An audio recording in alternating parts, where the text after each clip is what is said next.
오늘 우리에게 주신 하나님의 말씀은 출애굽기 19장 우리 10절에서 14절입니다. 오늘 우리에게 주신 하나님의 말씀은 출애굽기 19장 우리 10절에서 14절입니다. 다 함께 차셔서 우리 함께 우리 하나님의 말씀 우리 봉독해 올리도록 하겠습니다. 우리 10절부터 함께 봉독해 올리겠습니다. 여호와께서 모세에게 이르시되 너는 백성에게로 가서 오늘과 내일 그들을 성결하게 하며 그들의 옷을 빨게 하고 준비하게 하여 셋째 날을 기다리게 하라. 이는 셋째 날에 나 여호와가 온 백성의 목전에서 시내산에 강림할 것임이니 너는 백성을 위하여 주위의 경계를 정하고 이르기를 너희는 삼가에 오르거나 그 경계를 침범하지 말지니 사문을 침범하는 자는 반드시 죽임을 당할 것이라. 그런 자에게는 손을 대지 말고 돌로 쳐 죽이거나 화살로 쏘아 죽여야 하리니 짐승이나 사람 막론하고 살아남지 못하리라 하고 나팔을 길게 부거든 산 앞에 이를 것이니라 하라. 모세가 산에서 내려와 백성에게 이르러 백성을 성결하게 하니 그들이 자기 옷을 빨더라. 아멘. 저희가 지난 말씀을 좀 기억해 볼 필요가 있습니다. 왜냐하면 이 출애굽기 19장은 출애굽기 전체뿐만이 아니라 성경 전체에서 가장 중요한 장이기도 합니다. 왜 이 장을 가장 중요하다라고 그렇게 말을 하냐면 이 19장에서 하나님께서 무엇을 맺으셨냐면 언약을 맺으세요.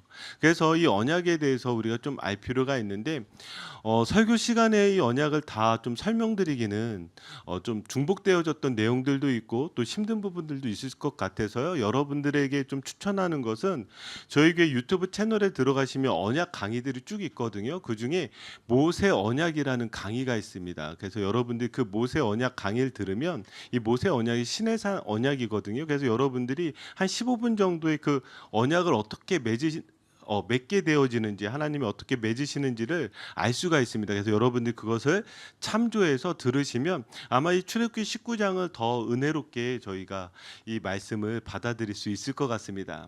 자, 그래서 지난주에 이 언약을 맺을 때 하나님께서 언약을 맺기 전에 하나님의 마음을 말씀하셨죠. 그 마음 두 가지가 무엇이었냐면 하나님께서 이스라엘 백성을 애굽에서 어떻게 구원하셨는지, 그렇죠? 그리고 또 다른 하나는 그리고 하나님께서 업어서 어떻게 여기까지 인도하셨는지 그 하나님의 마음, 하나님의 사랑에 대해서 말씀하십니다. 그러면서 언약을 말씀하시며 뭐라고 말씀하시냐면 이 세 가지를 말씀하셨죠. 너희는 나의 보물이요, 그렇죠? 너희는 나의 택한 족속이요. 그 다음에 제사장, 나라요. 그 다음에 하나님의 백성. 그렇게 우리를 삼아 주시겠다라고 그렇게 언약을 맺어 주셨습니다. 자, 그러면서 이제 하나님 앞에 나아가는 거예요. 이제 언약을 맺어야 되니까 하나님 앞에 나가야 되는데 하나님 앞에 나아갈 때 여기 보시면 하나님께서 요구하시는 것이 있습니다. 하나님께서 이 이스라엘 백성에게 요구하시는 것이죠. 사실 오늘 말씀의 제목들 좀 고민이 됐었는데 왜냐하면 하나님께서 우리에게 요구하시는 것이 오늘 말씀 제목이거든요. 그러면 사람들이 잘 안 듣더라고요. 하나님이 우리에게 주시는 것 그러면 사람들이 좋아하더라고요. 막 기대가 되죠. 하나님 내게 뭐 주실까? 하나님 나에게 뭐 해주실까? 이런 기대감이 있는데 반대로 하나님이 우리에게 요구하시는 것 그러면 듣지 말아야 되겠다. 이런 마음들이 생길 것 같습니다. 근데 여러분 하나님이 우리에게 요구하시는 것이 참 중요해요. 그래서 오늘 말씀을 또 여러분들이 잘 들었으면 좋겠습니다. 하나님 앞에 나아갈 때 그러면 하나님이 우리에게 요구하시는 것이 무엇인가? 자, 오늘 본문에도 나와 있지만 22절, 24절에도 나와 있는데요. 제가 한번 읽어드릴게요. 또 여호와께 가까이 하는 제사장들에게 그 몸을 성결히 하게 하라. 나 여호와가 그들을 칠까 하노라. 24절 여호와께서 그에게 이르시되 가라. 너는 내려가서 아론과 함께 올라오고 제사장들과 백성에게는 경계를 넘어 나 여호와에게로 올라오지 못하게 하라. 내가 그들을 칠까 하노라. 아멘. 자, 하나님께서 그들을 칠까 하노라, 그들을 죽이실까 하노라 하면서 걱정하시면서 너희들이 내 앞에 나올 때 이 두 가지를 지켜야 된다라고 말씀하시는데 첫 번째 무엇이냐면 성결하게 하라는 거예요. 성결하게 하라. 자, 또 다른 하나는 무엇이냐면 이 경계를 넘지 말라는 거예요. 자, 이 두 가지 여러분들이 잘 기억하셔야 돼요. 자, 무엇이라고요? 첫 번째는 성결하게 하라. 자, 두 번째는 무엇이라고요? 예, 경계를 넘지 말라라고 그렇게 말씀하십니다. 그럼 하나님은 왜 이렇게 요구하실까? 자, 이렇게 요구하실 때는요, 이미 모세에게도 하나님이 이러한 것을 요구한 적이 있으신데 출애굽기 3장 5절 한번 우리 같이 하나님의 말씀 봉독하겠습니다. 읽겠습니다. 하나님이 이르시되 이리로 가까이 오지 말라. 내가 선 곳은 거룩한 땅이니 내 발에서 신을 벗으라. 아멘. 지금 이스라엘에게만 지금 하나님께서 이것을 요구하시는 것이 아니라 하나님 앞에 나오는 누구나 하나님 지금 이 두 가지를 요구하시는 거예요. 그 이유가 무엇일까? 자, 출애굽기 3장 5절을 보니까 자, 모세에게 하나님이 뭐라고 말씀하세요? 하나님이 임재하신 곳, 하나님이 내려오시는 곳에는 이 땅이 어떤 땅이라? 거룩한 땅이라. 거룩하기 때문에 내 발에서 신을 벗어라. 그렇게 말씀하시는 거예요. 동일하게 이 이스라엘 앞에서도 이제 하나님이 내려오실 거예요. 하나님 강림하실 거예요. 하나님 임재하실 거예요. 그런데 하나님이 이렇게 내려오실 때에 하나님 앞에 나오라고 말씀하시면서 두 가지 말씀하신다고요. 뭐라고요? 첫 번째, 성결하게 하라. 두 번째, 경계를 넘지 말라. 자, 그러면 이것이 어떤 의미가 있는지 한번 찾아보도록 하겠습니다. 자, 우리 10절 말씀 한번 같이 하나님의 말씀 봉독해 올리겠습니다. 여호와께서 모세에게 이르시되 너는 백성에게로 가서 오늘과 내일 그들을 성결하게 하며 그들에게 옷을 빨게 하고. 아멘. 자, 구체적으로 여기 어떻게 하라라고 나와 있는데 너희가 성결하게 하라. 자, 성결하게 하라 하면서 뭐 하라고 이야기하고 있어요? 옷을 빨라고 그렇게 말씀하고 계십니다.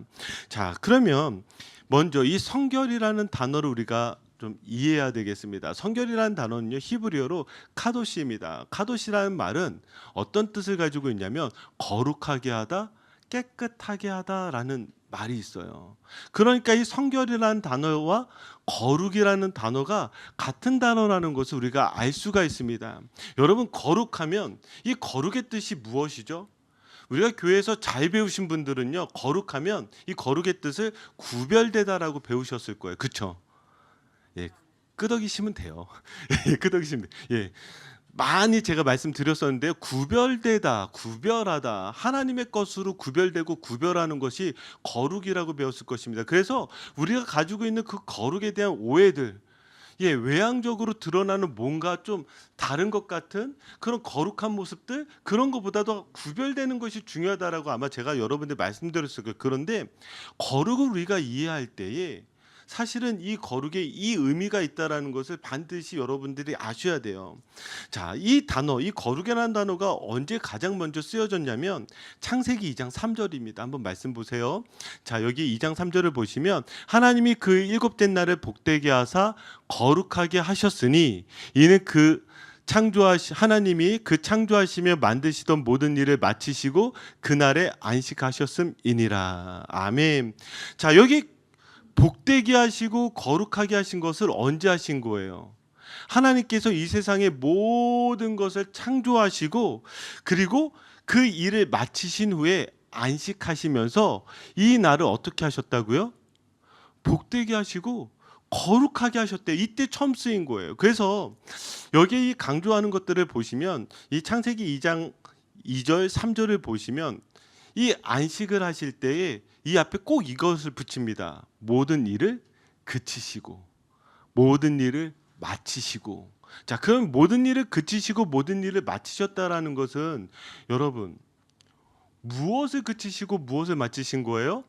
하나님께서 이 땅을 창조하시는 그 모든 것을 마치셨다는 거예요. 그래서 이 단어는요, 사실은 그치시고 마치시고라는 말도 있지만 모든 것을 다 이루시고라는 말입니다. 그렇죠? 하나님께서 모든 것을 다 이루셨고 그 모든 것을 다 이루신 것을 뭐라고 말씀하신 거예요? 이것이 바로 복되도다, 이것이 바로 거룩하도다, 그렇게 말씀해 주시는 거예요. 그럼 거룩의 개념이라는 것이 우리가 단순하게 어떤 우리가 신앙적인 어떤 행위들로 우리가 생각할 때가 많잖아요. 그죠? 신앙적인 행위들이 저 사람 기도하는 모습이 참 거룩해 보여. 목사님 설교하는 모습이 거룩해 보여. 예, 뭐 그렇게 생각 안 하신 것 같은데, 예, 거룩해 보여. 여러분이 그렇게 생각하시기도 하겠지만 사실 진짜 거룩의 의미는 어디서 나오냐면 하나님이 완전하게 하신 것이 바로 거룩한 거예요. 자, 뭐라고요? 거룩이란 하나님이 완전하게 하신 것이 거룩한 거예요. 하나님 보시니까 하나님이 이 창조 가운데에 첫째 날, 둘째 날, 셋째 날, 넷째 날, 다섯째 날, 여섯째 날 하나하나 창조하셨단 말이에요. 그런데 하루를 가지고 거룩하다고 말씀하지 않으세요. 그렇죠?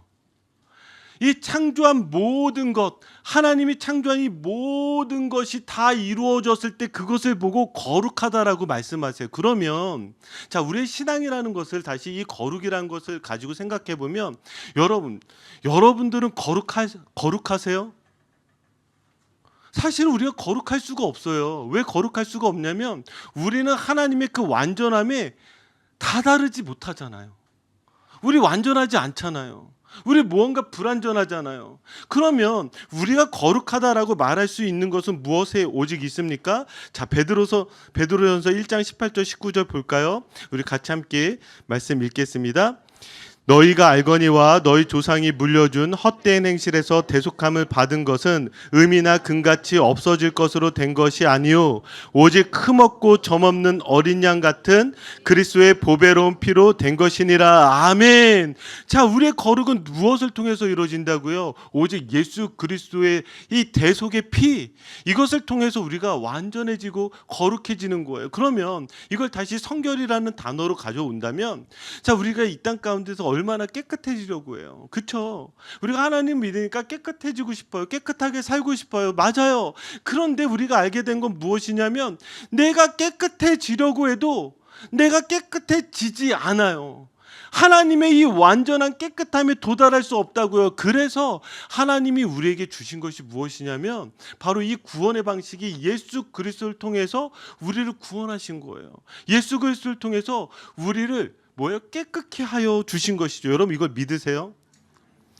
여러분 지금 하나님께서 우리에게 성결하게 하라라고 했을 때에 우리에게 말씀하시는 것은 너가 완전히 깨끗해질 수 없다라는 것을 말씀하시는 거예요. 하나님만 거룩하게 하시고 하나님만 깨끗하게 하시고 하나님만 구원을 이루신 줄 믿습니다. 그 하나님 의지하셔야 되는 거예요.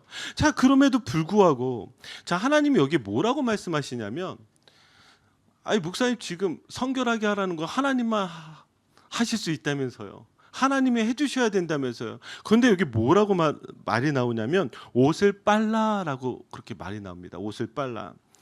자, 그러면 옷을 빨라. 이 빨다라는 이 단어는요, 이 카바스라는 히브리어인데요. 이 카바스라는 말은 옷이라든지 어떤 세탁물을 깨끗하게 빠는 것만을 의미하는 것이 아니라 상징적으로 성경 안에서는 우리의 죄를 씻어버리는, 우리의 죄를 회개하는 그 단어가 바로 이 카바스입니다. 한번 보겠습니다. 시편 51편 2절 7절을 보시면 여기에서도 나의 죄악을 맑게 씻으시며 나의 죄를 깨끗이 제하소서. 7절 우슬초로 나를 정결하게 하소서. 내가 정하리이다. 나의 죄를 씻어주소서. 내가 눈보다 희리이다. 지금 계속해서 지금 구하고 있는 것이 무엇이에요? 여기 깨끗이 제하소서. 나의 죄를 씻어주소서. 이게 다 카바스예요. 하나님 나의 죄를 깨끗하게 씻어주세요. 빨아주세요. 그렇게 고백하는 것이죠. 자, 예레미야 4장 14절에도 보시면 예루살렘아 내 마음에 악을 무엇하여 버려라? 씻어버리라. 그리하면 구원을 얻으리라. 자, 여기 카바스라는 단어는요, 옷을 빨다라는 개념도 있지만 어떤 개념이라고요?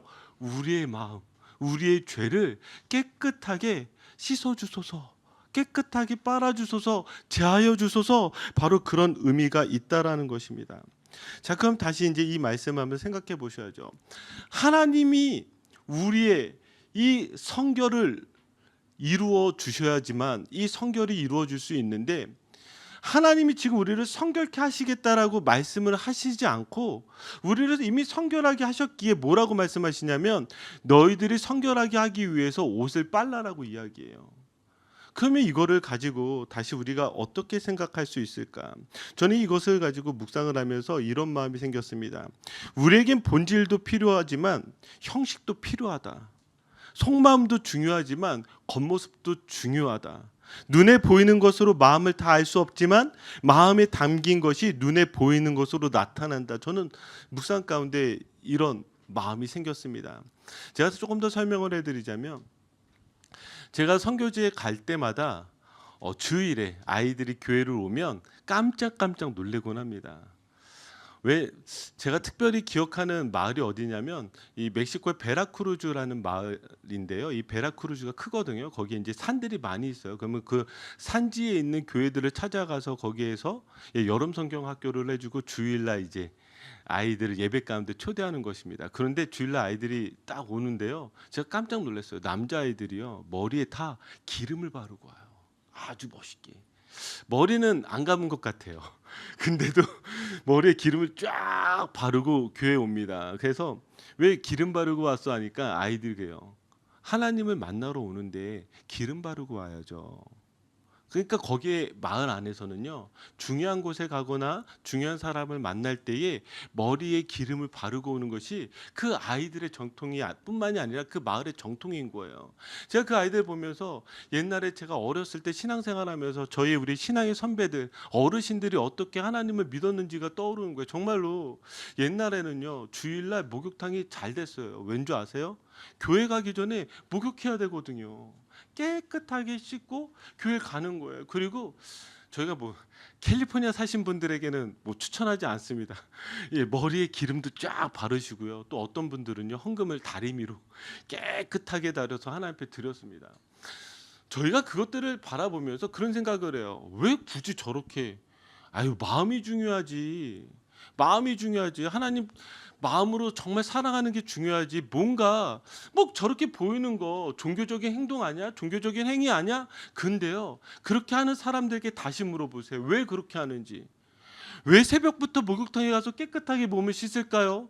뭐 그 헌금, 아니 은행에 들어가면 끝인데 왜 이게 다리미로 다리고 있을까요? 왜 내 옥장에서 가장 깨끗하고 단정한 옷을 입고 교회 나올까요? 그분들에게 한번 물어보세요. 이 아이들에게 물어보세요. 하나님을 만나러 갈 때에 내가 할 수 있는 가장 최선으로 하나님 앞에 표현하고 싶은 거예요. 드리고 싶은 거예요. 그러면 그 사람들의 마음이 잘못된 걸까요? 아니에요. 아니에요. 지금 하나님이 성결하게 하라. 근데 이 성결은 오직 하나님만 이루실 수 있어요. 그럼에도 불구하고 무엇을 이야기하시냐면, 너희들 내가 성결하게 해줄 테니까 너희들이 옷을 빨아라고 이야기하는 거예요. 그러면 이 얘기는 뭐예요? 하나님의 그 성결의 그 표시를 드러내고 나타내라는 거예요. 그래서 로마서 8장 12절 13절 볼까요? 여기에서도 뭐라고 나오냐면, 그러므로 형제들아, 우리가 빚진 자로 돼 육신에게 져서 육신대로 살 것이 아니니라. 너희가 육신대로 살면 반드시 죽일 것이로되 영으로서 몸의 행실을 죽이면 살리니. 여기 뭐라고 이야기하냐면, 너희가 구원받았으면 어떻게 살라고요? 육신에게 져서 육신대로 살지 말라는 거예요. 구원받은 사람으로서 살라는 거예요. 우리는 생각할 때 우리가 구원받으면 다잖아요. 그렇죠? 아, 그래, 나 예수 믿고 나 이제 죽으면 천국 가, 이렇게 생각하지만 거기에서 끝나지 않고, 하나님이 그 구원을 이루셨지만 그 구원을 이루신 가운데 뭐 하며 살라고요? 그 구원을 이루면서 살라는 거예요. 구원을 이루면서. 자, 이거를 다시 한번 거룩이라는 단어라도 한번 생각을 해보면, 자, 거룩은 완전함이라 그랬잖아요. 구원도요, 똑같이요. 똑같은 단어, 완전함이에요. 이 구원은 하나님만 이루실 수 있어요. 그래서 성경을 보면 구원을 받았다, 혹은 구원을 이루었다, 구원을 이루어야 한다, 뭐 이런 여러 가지 표현들이 나오잖아요. 그렇죠? 그러면 왜 이렇게 나오냐면요, 이 구원을 이루어라라고 이야기했을 땐 뭐예요? 하나님께서 완전한 구원을 이루셨지만 그 구원을 가지고 내 삶 가운데 그렇게 살아가라고 성경 그렇게 우리에게 말씀하고 있는 거예요. 그러면 다시 우리가 여기에서 도전이 되는 건 뭐냐면, 자, 여러분들이 하나님 앞에 나오실 때 하나님이 무엇을 요구하신다고요? 성결을 요구하신다고요. 성결을 요구하신다고 했을 때 우리가 꼭 잊지 말아야 될 것이 무엇이냐면, 본질만 중요한 것이 아니라 형식도 중요하다고요. 마음만 중요한 것이 아니라 눈에 보이는 것도 중요하다고요. 여러분들이 정말 하나님을 사랑한다고 고백하신다면 여러분들의 마음만 들이시는 것이 아니라 그 마음이 여러분들의 삶에서, 여러분들의 모습 속에서 그것들이 드러나고 나타나야 될 줄 믿습니다. 자, 그래서 11절을 보시면, 자, 우리 한번 같이 이 말씀 읽겠습니다. 준비하게 하여 셋째 날을 기다리게 하라. 이는 셋째 날에 나 여호와가 온 백성의 목전에서 시내산에 강림할 것이니. 자, 지금 하나님께서 이제 강림하실 것인데 성결하게 하라 하면서 지금 며칠을 기다리게 하죠? 셋째 날을 기다리게 합니다. 셋째 날. 그러니까 3일이라는 시간을 더 기다려야 되는 거예요. 자, 우리가 이 3일이라는 시간은 1차적으로 무엇이 떠올라요? 예수님께서 부활하셨던 그 죽음의 시간 가운데에서 그 영광을 보여주기 위한 그 3일이라는 시간도 여러분들이 기억하실 거예요. 그런데 여러분들이 여기에서 주목해야 되는 단어가 무엇이냐면 이 11절에 준비하게 하여입니다. 준비하게 하여. 자, 이 준비하게 하여라는 말은 어떤 말이냐면요, 뜻을 굳게 세우다라는 거예요. 흔들림이 없고 변함이 없다라는 거예요. 그러면 무엇을 말씀하고 있는 거예요? 너희들 하나님의 그 성결 앞에서 너희들의 옷을 빨고 너희들의 마음을 무엇이에요? 절대로 흔들리지 말라는 거예요. 하나님 앞에 나올 때 절대로 흔들리지 말고 그렇게 나오라는 거예요. 바로 우리가 이 땅 가운데 살아가는 삶이 그렇게 되어져야 되지 않겠습니까? 여러분들에게 이루신 그 성결, 그 구원, 아니 깨끗하게 하신 것, 그것들을 우리가 기억하면서 우리가 이 땅 가운데서 옷을 빨면서 우리의 마음이 흔들리지 말고 하나님 앞에 나가야 될 줄 믿습니다. 자, 두 번째 무엇이냐면 경계를 침범하지 말라, 경계를 넘지 말라는 것입니다. 12절 말씀입니다. 우리 같이 읽겠습니다. 너는 백성을 위하여 주의 경계를 정하고 이르기를 너희는 삼가 산에 오르거나 그 경계를 침범하지 말지니 산을 침범하는 자는 반드시 죽임을 당할 것이라. 아멘. 자, 지금 어디에 경계를 정하냐면요, 그 산 주변으로, 이 시내산 주변으로 경계를 정하게 됩니다. 왜 그럴까요? 그곳에 하나님께서 강림하실 것이기 때문에 그래요. 그래서 그 경계를 치고요, 그 경계를 넘지 말라고 이야기를 합니다. 자, 경계를 넘지 말라고 하시는 이유는 무엇이냐면 12절 마지막에 무엇이라고요? 반드시 죽임을 당할 것이라. 자, 그럼 제가 한번 질문해 보겠습니다. 여러분들이 한번 이스라엘 백성이라고 생각해 보세요. 제가 모세예요. 그래서 하나님의 말씀 여러분들에게 전하는 거예요. 여러분, 이제 예배 후에 하나님께서 여기 임재하시는데 이 선을 절대로 넘지 마십시오 라고 제가 이렇게 말씀을 드렸어요. 그럼 선을 넘는 사람이 있을까요, 없을까요? 예, 봐봐, 있잖아요. 있잖아요. 그러면 이스라엘 백성들 가운데서 지금 이렇게까지 얘기하잖아요. 이게 지금 한 번 얘기하는 게 아니라 모세가 여러 번 얘기하거든요. 자, 그러면 이스라엘 백성 중에 경계를 넘는 사람이 있을까요, 없을까요? 자, 21절을 보시면 나옵니다. 자, 뭐라고요? 여호와께서 모세에게 이르시되 내려가서 백성을 경고하라. 또 경고해요. 뭐라고 경고해요? 백성이 밀고 들어와 나 여호와에게로 와서 보려고 하다가 많이 죽을까 하노라. 여기 하나님이 이미 아세요. 뭐라고요? 백성들이 밀고 들어와 나 여호와에게로 와서 보려고 하다가 많이 죽을까 하노라. 지금 하나님이 강림을 하시는데 하나님이 그냥 조용히 강림하시는 게 아니라 막 번개와 우레와 막 연기가 나오고 막 구름이 뒤엎고 막 지금 막 하나님의 뭔가 또 엄청난 현상이 막 보여요. 그럼 여러분 그 앞으로 달려갈 것 같아요? 달려가지 않을 것 같아요? 이거를 알 수 있는 게 무엇이에요? 만약에 여러분 지금 이 자리에 제가 아니라 우리 영웅이, 임영웅이 만약 이 자리에 있다고 생각해 보세요. 그러면 그 앞에 달려갈 것 같아요? 달려가지 않을 것 같아요? 제가 안 믿습니다. 저는 제가 진짜 여러 번 경험을 했는데요. 탤런트 중에 최수종 씨 있잖아요. 최수종 씨. 최수종 씨가 어디에서 간증 집회를 했었냐면 주한 장로교회라는 데서 간증 집회를 했거든요. 제가 거길 갔는데요. 와, 최수종 씨가 거길 딱 지나갔는데 옛날에는 뭐 경호 개념 이런 게 별로 없었잖아요. 그리고 교회에서 간증이니까 뭐 이렇게 막 경호하고 이런 게 아니잖아요. 제가 거기에서 깔려 죽을 뻔했습니다. 왜 깔려 죽을 뻔했냐면 사람들이 최수종 씨 얼굴 한번 보려고, 왜냐하면 연예인들이 얼굴이 주먹만 하잖아요. 저는 멀리서도 잘 보이거든요. 근데 최수종 얼굴은 주먹만 하잖아요. 그러니까 사람들이 거기서 내려오는데 최수종 씨 얼굴을 보려고 다 밀려오는데 저는 진짜 순수하게 보고 싶은 마음이 아니라 빨리 나가려고 했는데 거기에 밀리는 거예요. 그래서 제 앞에 있는 분이 넘어져서 죽을 뻔했어요. 그러니까 도미노 형상으로 막 넘어지기 시작하는데 정말 큰일 날 뻔했습니다. 제가 여러분들이 뭐 하나님 여기 경계 정했으니까 하나님 넘지 마 그런다 여러분들이 안 넘을 것이다. 저는 그렇게 믿지 않습니다. 사람은요, 무언가 대단한 거, 엄청난 거, 혹은 내가 보고 싶은 거, 내가 좋아하는 거 이거 등장하면 넘기 마련이겠죠. 하나님이 그걸 아셨어요. 그래서 하나님 뭐라고 말씀하시냐면 넘지 말라고 하셨어요. 왜 넘지 말라고 하셨을까요? 죽기 때문에 그래요. 죽기 때문에. 그럼 왜 죽을까요? 하나님과 죄인된 인간 사이에서는요, 넘지 못할 분명한 간격이 있습니다. 하나님은 거룩한 분이시기 때문에 죄인된 우리가 하나님 앞에 나가면 그 죄의 문제가 해결이 되지 않으면 무엇이에요? 죽을 수밖에 없어요. 자, 지금 이 이스라엘이 구원을 받았습니다. 그러나 이들이 아직 완전히 거룩하지 않아요. 깨끗하지 않아요. 그 완전한 구원이 이르지 않았다고요. 그러니까 무엇이에요? 하나님의 그 간격을 넘어서, 그 경계를 넘어서 하나님 앞에 나아가면 죽기 마련입니다. 그래서 이 문제가 해결이 되어져야 되는데, 이 문제가 해결이 되어진 건 무엇이냐면 한번 보세요. 히브리서 10장 19절 20절 말씀, 우리 한번 같이 믿음으로 선포하며 같이 이 말씀 읽겠습니다. 그러므로 형제들아, 우리가 예수의 피를 힘입어 성소에 들어갈 담력을 얻었나니 그 길은 우리를 위하여 휘장 가운데로 열어놓으신 새로운 살 길이요 휘장은 곧 그의 육체니라. 아멘.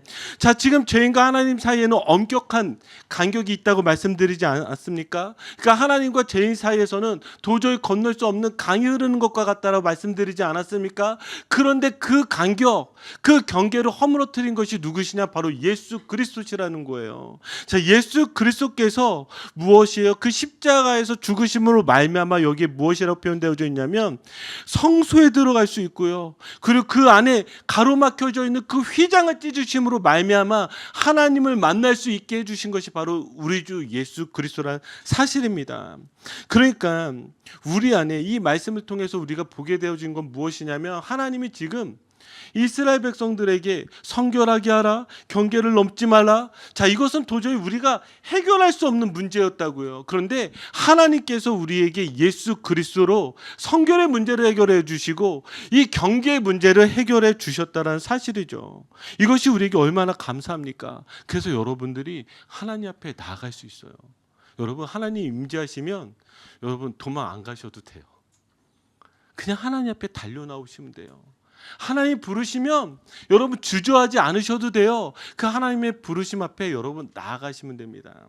자, 이걸 조금 더 설명하기 위해서 한번 제가 질문해 보도록 하겠습니다. 여러분들이 죄가 있으면 하나님을 피할까요? 아니면 죄가 있어도 하나님 앞에 나아갈까요? 여러분들 어떠세요? 한번 지난 한 주 기억해 보시면서 여러분들의 죄를 생각해 보세요. 그리고 여기 하나님이 임재하셨어요. 여러분들은 그러면 하나님이 임재하시면 그 하나님 나타나시면 하나님 앞에 나가시겠어요? 아니면 하나님 피하시겠어요? 예, 피하시는 분도 계시고 예, 나오시는 분도 계시고. 그러면 다시 질문해 보자면 여러분들이 행위로 구원을 받는다라고 생각하신다면 오늘 이 순간 죽으신다면 여러분들 천국에 들어갈 확신이 있으세요? 없으세요? 오늘 주님이 오셨으면 좋겠어요? 지금 당장 주님이 오셨으면 좋겠어요? 이 질문에 답해 주는 것이 무엇이냐면 바로 이 아담과 하와입니다. 아담과 하와가 죄를 범하였을 때 하나님이 찾아오시잖아요. 자, 하나님이 찾아오실 때 아담과 하와가 하나님 앞에 달려나갔을까요? 하나님, 제가 죄를 범했어요. 저를 용서해 주세요. 하나님, 저 좀 살려주세요. 아담과 하와가 그랬을까요? 아니요. 아담과 하와는 그러지 못했다고요. 아담과 하와는 무엇했는 줄 아십니까? 하나님은 그들을 찾으셨고 아담과 하와는 나무 뒤에 숨어버렸습니다. 하나님을 피해 버렸어요. 이것이 바로 우리들의 모습이에요. 우리들의 모습이라고요. 우리가 하나님 가운데 나가야 되지만 우리가 죄 가운데 있을 때는 우리가 하나님한테 나가지 못하게 됩니다. 그러니까요, 하나님이 그들을 찾아오셔서 아담과 하와를 찾아오셔서 그 수치를 가리시기 위해서 자, 무엇을 만들어 주셨죠? 가죽옷을 지어 주셨습니다. 자, 가죽옷을 지어 주셨다는 것은 이들의 죄를 용서하시기 위해서 무엇이에요? 누군가, 무언가 그 동물이 죽어야만 하지 않습니까? 피를 흘려야만 하지 않습니까? 그것이 있었기 때문에 하나님 앞에 그들이 나올 수가 있었던 것이죠. 벌거벗은 채로 하나님 앞에 나올 수가 없었어요. 하나님이 그들을 가려주셨을 때만, 그들에게 옷을 지어주셨을 때만 하나님 앞에 나올 수가 있게 되는 것이죠. 동일하게 우리가 하나님 앞에 나간다라는 것은요, 내 모습 있는 그대로 나갈 수 있는 것이 아니라 내 모습 있는 그대로의 무엇을 입혀주셔야 되는 거예요. 예수 그리스도의 보혈을 입혀주셔야지만 내가 하나님 앞에 나갈 수가 있다는 것입니다. 여러분 그러시죠? 우리가 하나님 앞에 이렇게 예배할 수 있는 거, 하나님의 이 부르심 앞에 설 수 있는 거, 우리가 자격이 있기 때문에, 우리가 성결하거나 우리가 깨끗하거나 그래서 우리가 하나님 앞에 나갈 수 있는 것이 아니라 우리가 나갈 수 있는 이유는 오직 하나라고요. 우리 주 예수 그리스도. 예수 그리스도를 힘입어 여러분들이 하나님 앞에 나아가시기를 주님의 이름으로 축복합니다. 그래서 디도서 2장 14절 우리 한번 같이 믿음으로 고백하며 읽으시겠습니다.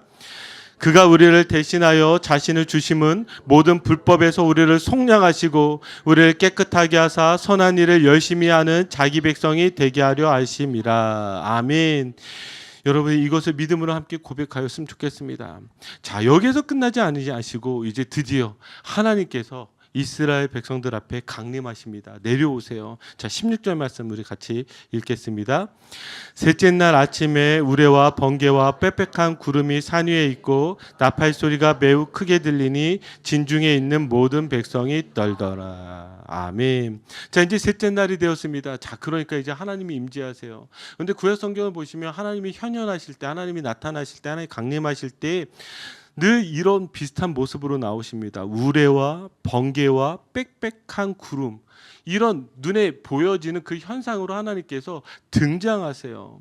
자, 그런데 지금 이 모습을 우리가 좀 한번 상상해 보면 지금 눈앞에서 번개가 치고 지금 귀가 떨어질 정도로 우레소리가 들리고 즉 그 앞을 가늠할 수 없는 정말 그 무거운 구름이 눈앞에 펼쳐졌을 때 이 모습이 어떠했을까요?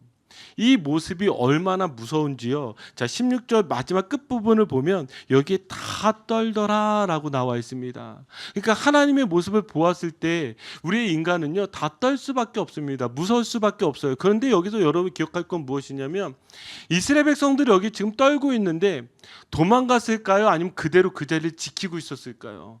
그대로 그 자리를 지켰습니다. 그것이 중요한 것이겠죠. 그런데 저는 여기에서 이 16절에서 제가 여러분들과 나누고 싶은 이 하나님의 그 임재, 하나님의 강림하신 가운데 우리가 봐야 되는 장면이 무엇이냐면 여기 지금 우레도 있고 번개도 있고 구름이 있고 이건 하나님이 나타나시는 거예요. 그런데 여기 뭐가 들리기 시작했냐면 나팔 소리가 매우 크게 들리니라고 나와 있습니다. 나팔 소리가. 그건 나팔 소리가 들린다라는 것을 이거 어떻게 해석해야 될까? 전 참 많은 고민을 했었어요. 그런데 이 나팔 소리가 들린다라는 것, 나팔 소리를 불었다라는 것은요, 저는 무엇으로 해석하냐면 하나님께 예배했다라는 것입니다. 하나님이 예배 가운데에 임재하셨다는 거. 그걸 한번 볼까요? 사무엘서 6장 15절 보시면 여기에서도 나팔을 부는 장면이 나오는데 우리 같이 읽겠습니다. 다윗과 온 이스라엘 족속이 즐거이 환호하며 나팔을 불고 여호와의 궤를 메어 오니라. 아멘.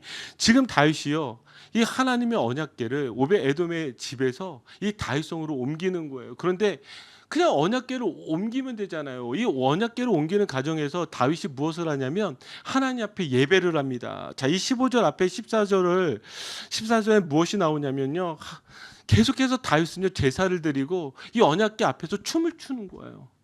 얼마나 기뻐요. 잃어버렸던 이 언약궤를 다시 찾는 그 기쁨, 하나님의 임재잖아요. 이 언약궤라는 게 그 앞에서 다윗은 춤을 추며 기뻐하며 제사를 드리는 거예요. 자, 그때 무엇을 하고 있다고요? 나팔 소리를 울려 퍼지며 예배했다라는 것이죠. 또 다른 장면을 볼까요?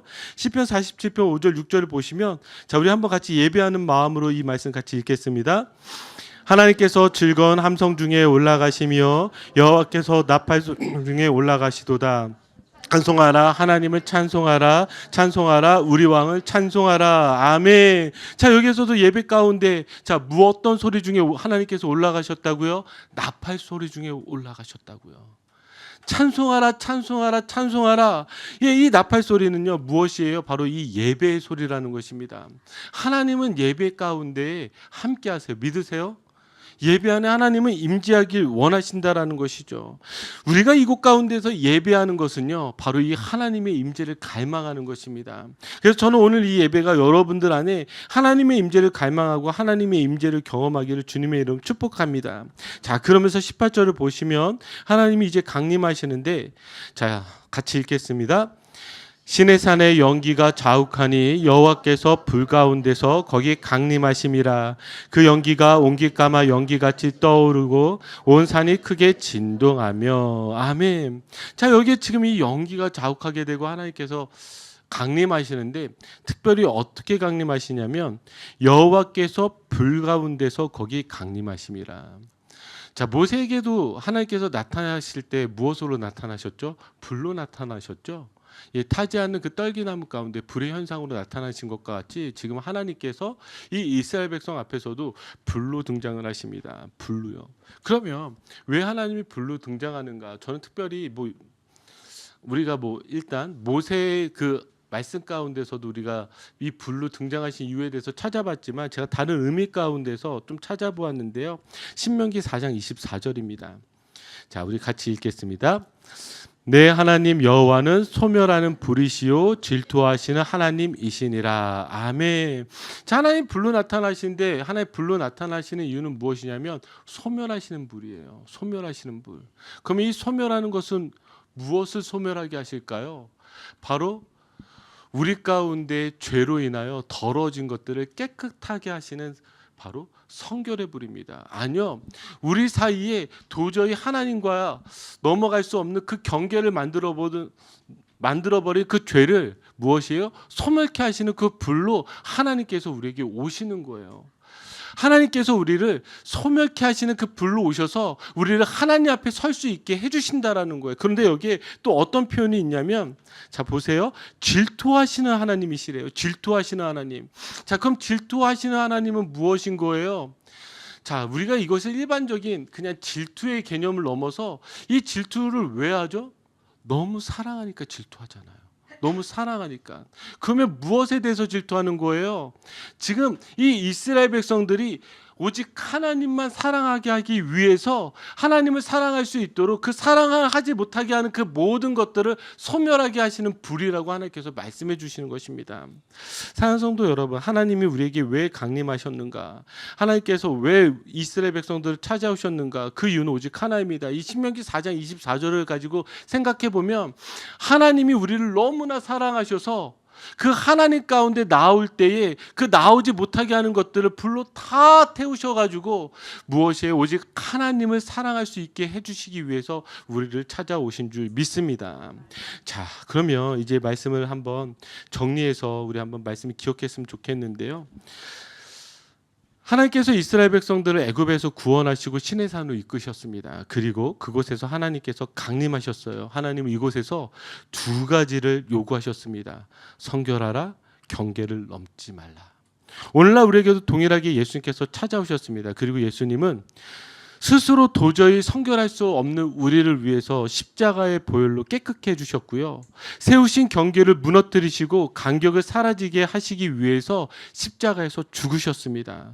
예수 그리스도의 그 크신 은혜가 있기에 우리가 하나님 앞에 나갈 수가 있는 것입니다. 그래서 한번 볼까요? 히브리서 4장 16절 말씀 우리 함께 고백하시고 말씀 마무리 짓겠습니다. 그러므로 우리는 긍휼하심을 받고 때를 따라 돕는 은혜를 얻기 위하여 은혜의 보좌 앞에 담대히 나갈 것이니라. 아멘. 우리 같이 기도하시겠습니다.